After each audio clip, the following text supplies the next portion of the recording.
नमस्कार।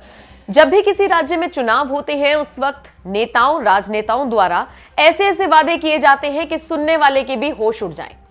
चुनाव जीतने के बाद भले ही इन नेताओं की शक्ल भी ना दिखती हो, लेकिन उससे पहले तक ऐसा माहौल बनता है जैसे बस अब देश प्रदेश में बदलाव होना 100% पक्का है। कुछ ऐसा ही नजारा आजकल यूपी में देखने को मिल रहा है। वैसे तो साल 2022 में 5 राज्यों में विधानसभा चुनाव होने हैं, लेकिन सबसे ज्यादा चर्चा उत्तर प्रदेश की ही हो रही है। इस राज्य पर काबिज होने के लिए एक तरफ बीजेपी दमखम भर रही है तो दूसरी तरफ सपा भी पूरी जान फूंक रही है। दावों से नहीं तो वादों से ही सही, बस एक बार जनता जिता दे, इसके लिए कड़े जतन किए जा रहे हैं। और इसी कड़ी में समाजवादी पार्टी बाकी सभी को पछाड़ते हुए जनता को ऐसा लालच दे रही है कि सुनकर आप भी हैरान रह जाएंगे। यूपी के उन्नाव में चुनावी सभा को संबोधित करते हुए अखिलेश यादव ने कई ऐलान कर दिए।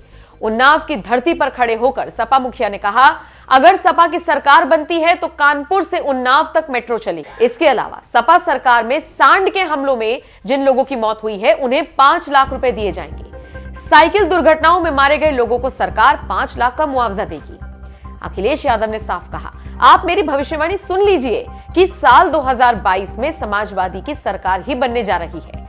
उन्नाव से इंकलाब होगा और 22 में बदलाव होगा। अखिलेश ने इत्र कारोबारी पीयूष जैन को लेकर भी बात रखी और कहा कि बीजेपी ने अपने ही कारोबारी पर छापा मार दिया। वो पुष्पराज जैन के यहां पर छापा मारना चाहते थे, पीयूष जैन के यहां छापा मार दिया। जनता के बीच अपनी जगह मजबूत करने के लिए अखिलेश यादव ने कोरोना काल को याद करते हुए कहा, उन्नाव में गंगा किनारे कितनी लाशें बह रही थी, ये सरकार लोगों को लकड़ी भी नहीं दे पाई।